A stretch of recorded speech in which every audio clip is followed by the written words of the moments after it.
5 দিন বয়সী বাচ্চার জটিল অস্ত্রোপচার করে নজির গড়লেন ত্রিপুরা মেডিকেল কলেজ ও ডক্টর বি.আর. আম্বেদকর হাসপাতালের চিকিৎসক দল। ধর্মনগর নিবাসী এক দম্পতির 5 দিন বয়সী শিশুপুত্রের জন্ম হয় আসামের একটি হাসপাতালে। জন্মের পর সমস্যা দেখা দেওয়ায় সেখানকার ডাক্তাররা গুয়াহাটিতে রেফার করে শিশুটিকে। শিশুটির মা বাবা গুয়াহাটি না গিয়ে আগরতলা ত্রিপুরা মেডিকেল কলেজ ও ডক্টর বি.আর. আম্বেদকর হাসপাতালে নিয়ে আসে শিশুটিকে। ত্রিপুরা মেডিকেল কলেজ ও ডক্টর বি.আর. আম্বেদকর হাসপাতালে শিশু বিশেষজ্ঞ ডক্টর অনিরুদ্ধ বসাক শিশুটির পরীক্ষা নিরীক্ষা করে সিদ্ধান্তে পৌঁছান অস্ত্রোপচার করার। তিনি দেখতে পায় বাচ্চাটির পাকস্থলীতে বড় আকারের ফুটো, যার ফলে যা খাবার দেওয়া হচ্ছিল বাচ্চাটিকে তা পাকস্থলীতে না গিয়ে পেটের ভেতরে জমা হচ্ছিল। বাচ্চাটির অবস্থা ছিল সংকটপূর্ণ। ডাক্তারবাবুরা সঙ্গে সঙ্গে অপারেশন করেন। বর্তমানে বাচ্চাটি ভালো অবস্থায় রয়েছে, খাবারও খাচ্ছে এবং ওজন বৃদ্ধি পাচ্ছে বলে জানান ডাক্তার অনিরুদ্ধ বসাক। বাচ্চাটার কন্ডিশন তো খুবই ক্রিটিক্যাল। এই যেটা হয়েছিল বাচ্চাটা, এটা খুব ইউনিক, খুব রেয়ার।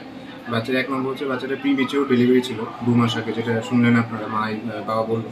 তো প্রিমেচিওর বেবি, ওর ওজন ছিল 1.6, মানে লো বার্থ ওয়েট বেবি।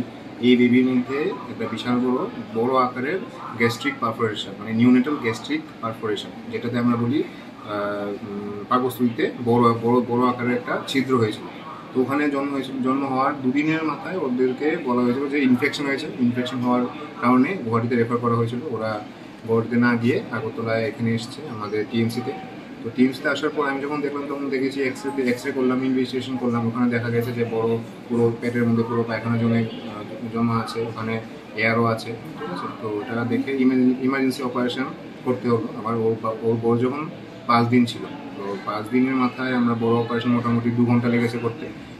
স্টমাকের ফান্ডাসে, মানে স্টমাকের তো উপর জায়গায় অনেক বড় পারফোরেশন। এটা জেনারেলি এরকম দেখাই যায় না, খুব রেয়ার। এটা তো খুবই রেয়ার কেস। আমি তো এমসিএইচ লেভেলে কোনো সময় এরকম এত বড় পারফোরেশন দেখিনি।